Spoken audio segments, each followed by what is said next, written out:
Alrighty. Wait. It says setting meeting. Why is it saying setting meeting up again? Oh, it looks like we're streaming live on Facebook now. Okay, I just got a guys. notification. Okay, Cool. great. Hi, everybody. Hi, everyone. Thank you so much for joining us today. My name is Jordan, and I'm a program manager with Shalva. Today is going to be another in our Facebook Live series of Caring Conversations. We're going to be talking about how to have a healthy argument. Before we get started, before we dig into all of this, I do want to acknowledge that domestic abuse is more common than you might think. 1 in 4 women and 1 in 7 men will be in an abusive relationship at some point in their lifetime. And this issue is common and certainly does not discriminate. So if you have kind of a stereotype in your head of what this looks like, it looks like so many types of relationships. So, if we're going through this conversation and you start listening to some of our tips and some of the things I share, and you start thinking about a relationship you know of, whether it's yours or somebody else's, please trust your gut on that stuff and give us a call today. We have a 24/7 helpline number. That number is 773-583-HOPE. 773-583-4673. We're here to support anybody and help you answer questions. So definitely take care of yourself today. And thank you again for being here. So for those who are newer to Shalva, our mission is to support Jewish women who are experiencing and healing from domestic abuse through counseling, support services, and community education. Our core belief is that every woman has the right to be safe in her intimate partner relationship. I already mentioned our 24/7 helpline, but I'll say the number one more time. It is 773-583-HOPE.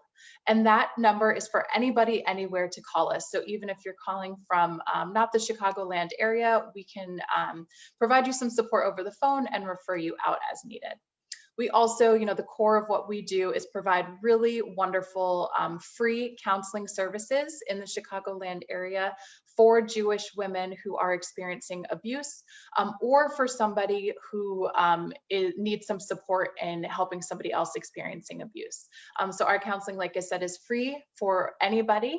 And we also, in addition to that counseling, provide some legal services and financial support for those who need it as well. One more tool I wanted to mention before we dive in, it is our new Show You Care tool on our website. This is an interactive tool, takes about 10 to 15 minutes to walk through. It's for anybody who is maybe concerned about a relationship, whether it's a sibling or a friend or a neighbor or a colleague. You're not sure what you're seeing or you're really concerned about someone. This is a great first tool for you to walk through. You answer some questions about the relationship and how you're feeling about it, what you're seeing. And then it guides you to really great videos that will help validate how you're feeling, put it into some perspective for you, and really help give you some tools to think about how to manage the relationship and how to best support the person experiencing abuse. So definitely check out those tools at any point if you need them. So while Shalva supports women experiencing and healing from abuse, we also care deeply about keeping relationships in our community healthy. And it's something we've been thinking about a lot as our country and our world is dealing with particularly difficult times these days, and everybody is really under unique stress and strain. So that's how we thought about doing this program today. This program, I'm going to be focusing on intimate partner relationships. Our most intimate relationships are our partner, but the tips that I'm providing are certainly things that you can bring to other relationships as well, whether it's family or friends or anyone else that you're having an argument with and want to make sure you're keeping it healthy. Before I dive into having more productive, respectful arguments, I do, Shalva wouldn't be Shalva if we didn't share a couple of red flags to be aware of. Some things to acknowledge that if they're happening in your relationship and your arguments, they're definitely red flags and something to be ready to acknowledge. The first is physical harm. And when I say physical harm, I mean physical harm to you. Maybe your partner is harming themselves, somebody else in the home, a pet, or if your partner is threatening physical harm during an argument or at any point, definitely a huge red flag to kind of acknowledge for yourself. The other one is disrespect. Is your partner disrespecting you, disrespecting your family members or other important relationships in your life, disrespecting maybe your beliefs, your religious or other beliefs, anything that's really core to who you are and what makes you you. If you find that your partner is disrespecting you in situations and disrespecting those things, that's definitely a red flag. The last that I'll mention is gaslighting. Do you find that you're having arguments with your partner and they are making you feel crazy, making you feel like you might not be remembering situations the right way when you know you are, really getting you to think that something is off? This is definitely a really important red flag to be aware of as well. So if you're recognizing kind of this pattern of these types of behaviors during your arguments or conversations, are you walking away feeling like things never get resolved, or you never get a say, or you feel demeaned after these conversations with your partner? Those are definitely it's time maybe to call us or to start talking to somebody about how you're feeling. So if you are feeling that way, don't poke the bear. Don't start a conversation with your partner about it, because you never know how they're going to respond, but definitely pick up the phone and give us a call today.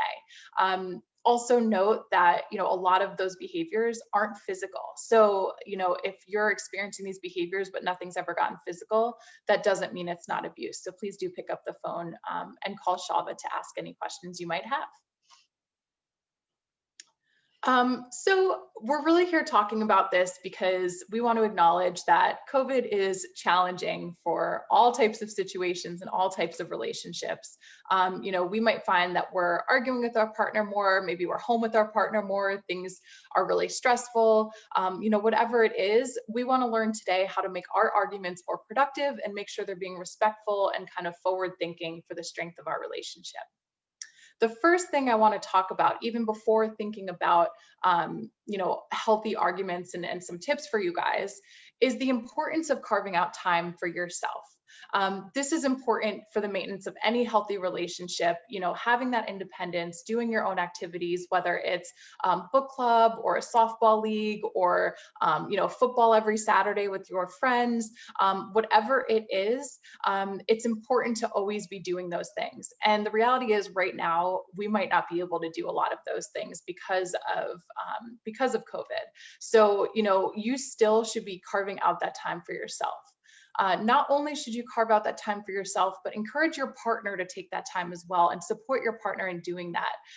Think about how happy your partner would be if you said to them, listen, every Tuesday night, I'm going to cook myself dinner, or I'm going to cook dinner for our family, and I want you to go lock yourself in the bedroom, have a bath, have a glass of wine for 2 hours, and we will not interrupt you. I want to make sure you're getting your time, and vice versa. So making sure you're scheduling that time for yourself is so valuable and so key to self-care. Even when you might not be able to leave your house as much, make sure you're carving that time out. So when we talk about healthy arguments, we really want to think about what the goal of our arguments are. And the reality is we might not always be getting to a resolution during our conversations with our partner, and that's okay. Not every conflict is going to end in a resolution. It's really about maintaining open and honest communication with your partner. And that's what's really critical to the ongoing health of the relationship. Having that ongoing conversation, keeping it going, not always knowing, check the box, we answered this question, we can move on. It's not always going to work that way. So always keep that in mind. It's really about communicating, and it's less about getting the answer that you need to have. So the first tip that I'm going to share is to take a breather.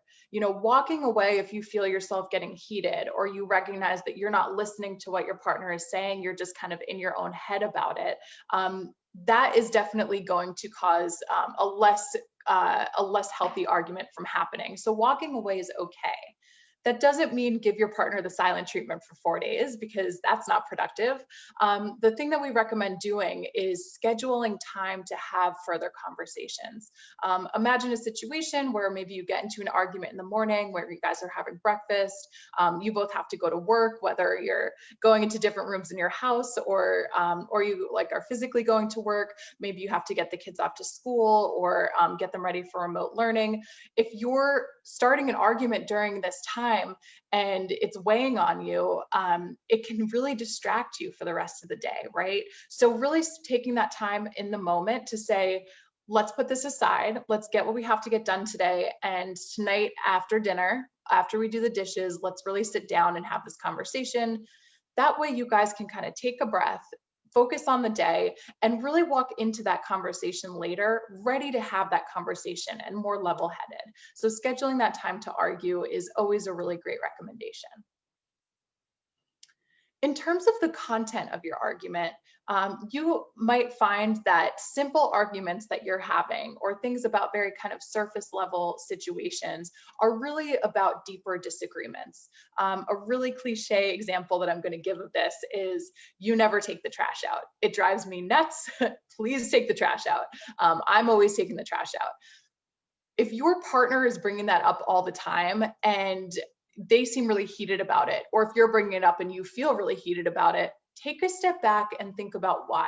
It really might be that there's a larger conversation to be had around household chores and how they're divvied up. And maybe a partner feels an imbalance in that situation in your home. And that's a deeper, more important conversation to have than just a, take the trash out already, I do it all the time. So really, when you find yourself getting heated about very simple things, think about what the deeper meaning could be in the situation. Right along with that, be curious about the arguments that you're having. The first thing to note within this point is something called active listening. So active listening means that you are truly listening to what your partner is saying, and you're not in your head thinking about how you're going to respond, but you're taking the time to listen to them. And what you do then is you repeat back what you've heard before you dive into your opinions or thoughts. Repeating it back allows your partner time to then correct you if you misunderstood them or misheard them.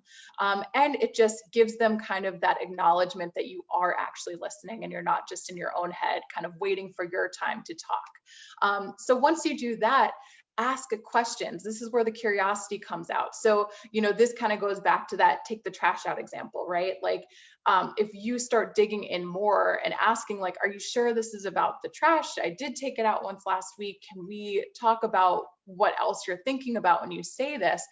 Be curious, ask questions to better understand where they're coming from, and that will really get the conversation going a lot more. Along with this, and this is something I feel like we learned about in elementary school, and this is still so relevant today for our adult relationships. We can only speak from our own perspective, and sharing our perspective and our feelings about what we're experiencing is the most powerful way to get our point across. So if you say, you do this and you must feel this way about me because this is how you act, that's not very productive. But if you talk about how you're feeling about something, then it can be super productive. An example of this, I think a lot of people are struggling with this right now. We're kind of blurring the lines between work and home because so many of us are working from home. So if someone might be frustrated that their partner is always checking emails, always on their phone while they're having dinner, instead of saying, it drives me nuts that you're on your phone, can you please put it away, you're driving me crazy, it's much more productive to say, look, I miss you. I want to spend some quality time with you. Can we agree that we can put our phones away for 2 hours every evening and have dinner together? Sharing that feeling of, I miss you, I want to spend quality time with you, is much more productive. So to bring some of these themes kind of together, we talk about the OREO method of getting across your argument. And OREO is an acronym. So the O stands for opinion. Start by sharing how you feel, then give the R, the reason why you're feeling that way. Support it with some E, some examples, some details that really support your reasons and opinions, and then repeat your opinion again. So that's opinion, reason, examples, opinion. And going in, you can imagine that this can be really helpful if you have scheduled time with your partner to talk about this later. You can think about the Oreo method and really go into the conversation ready to kind of share your perspective in a thoughtful, guided way like that. One thing that we talk about that I think a lot of people are guilty of, it's really hard to avoid for a lot of folks, it's keeping score. If you find yourself saying, you know, last week I did XYZ and you didn't do anything, that's not productive. And I like to think about this as, you know, if you're going to have a productive conversation with your partner, you don't want to look back. You want to be forward thinking and try to make adjustments to the relationship and to behaviors to be more positive moving forward. So if you're saying last week XYZ, that's not helpful. But if you said, listen, can you do or help me with XYZ next week, that would be really helpful. Or to go back to that cliche, can you help me by taking the garbage out every Tuesday, right? So instead of keeping score, think about what behaviors you'd love to see adjusted in the relationship and how you can frame that for future days. Also, staying on topic is so important. So you might find that you get into an argument and you're jumping all over the place. Really focusing in on one topic is really going to create a much more productive conversation. You know, I do want to acknowledge that sometimes people jump around because they're uncomfortable about that one topic. So if you find that you bring something up, your partner starts jumping around and bringing up a lot of other things, very respectfully tell them, you know, we can talk about this other stuff. I think those are valuable things to discuss too. Let's put that aside for now and let's figure out how to have this conversation here. So really work hard to stay on one topic and acknowledge if it's a hard topic for you guys or for your partner for whatever reason. Acknowledge that, get it out in the open. The last point I'll make is find common ground.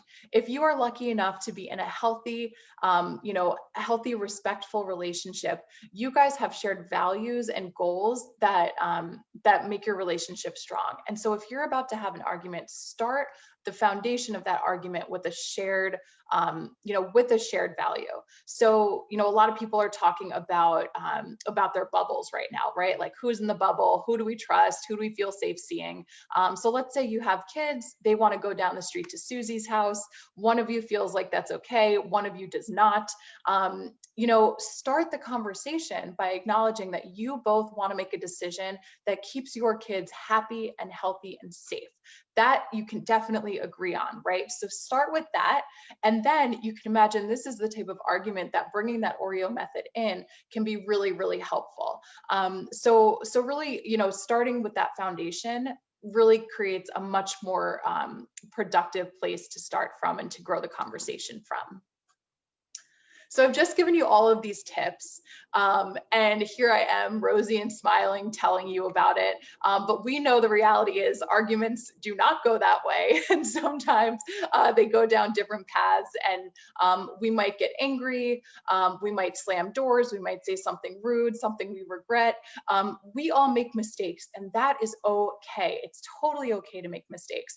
It's what you do to what we call repair once you make that mistake. Acknowledging that you've done something that might have hurt your partner is such a powerful thing. So if you are thinking about what conversation you just had and you regret doing something, share that with your partner, apologize, and acknowledge that you are going to move forward and work hard to not do that again. So make those small adjustments, remember those moments, and try to not repeat them in the future. That can be such a beautiful, powerful thing for your relationship. Nobody's perfect, for sure. And it's about acknowledging when we might do something that hurts our partner's feelings. So guys, things are uncertain right now. Things are difficult. If you are lucky enough to be in a healthy, happy relationship, use each other for support and love and care, and take care even when you're having those arguments, and make sure they are healthy. So I think those are all my tips for you guys, but I think I am going to answer a few questions if we have any.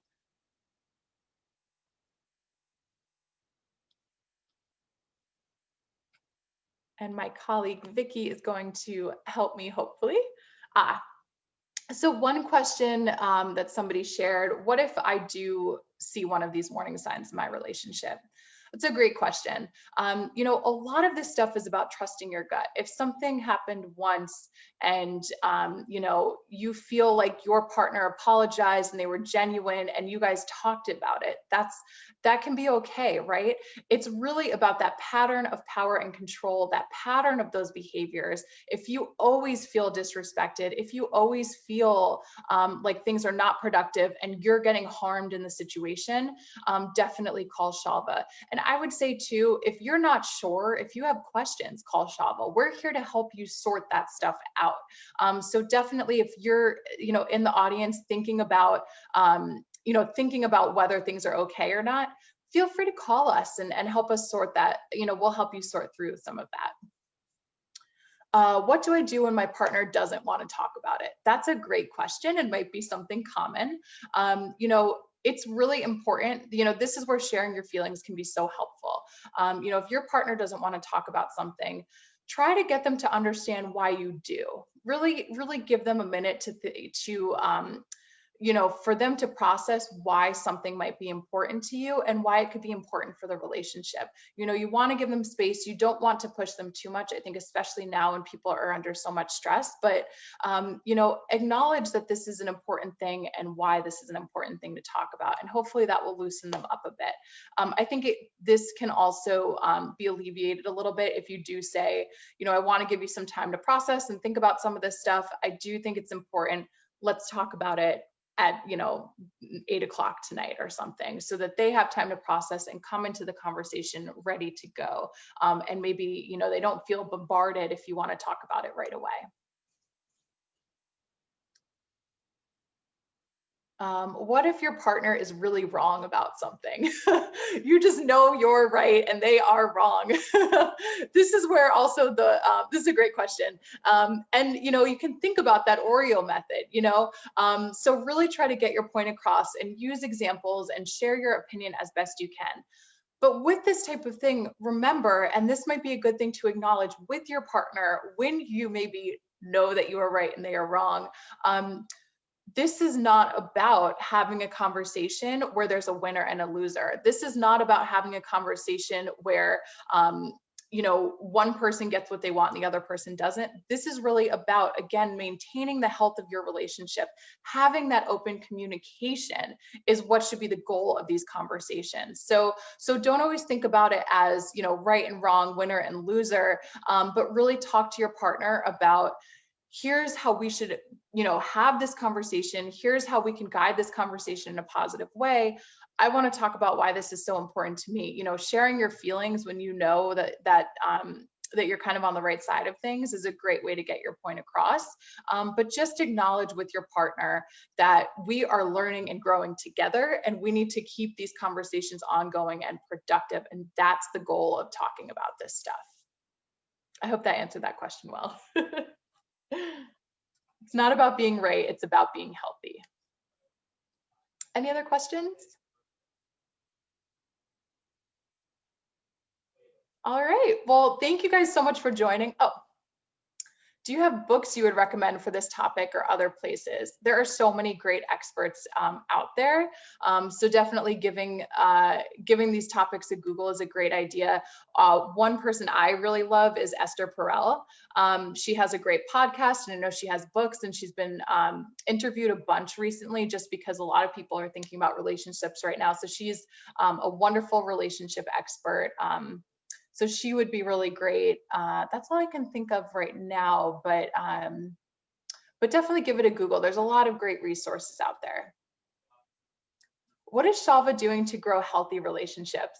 Thank you for asking, because as you can tell, this is a really important part of what we do. So some of our community education, especially to younger folks, is about promoting healthy relationships and acknowledge what it takes to be in a healthy relationship. I myself am at Shalva to work on a brand new program that we're building right now that's going to be for young couples who are in their 20s and 30s who aren't yet married, to really explore and learn about the foundations of a lifelong healthy relationship. So some of these tips will be in there, along with a lot of other, fun games and activities for couples to really dig in a little bit, learn more about themselves and how their chemistry mixes with their partner's chemistry in their relationship, and really understand, how they can have the best relationship moving forward. What those elements are, what it takes to be having a healthy relationship for a lifetime, when we never know it's going to be thrown out to us, whether it's a pandemic or an unexpected move, whatever it is. How do you prepare for that as a young couple? So really excited to be working on this program, so stay tuned for more on that. Any other questions we have out there? Alrighty, well, thank you guys so much for joining us. We're here to support. Follow Shalva on Instagram and Facebook. Check out our website, shalvacares.org. Give us a call if you have questions, and have a great day. Thank you guys so much.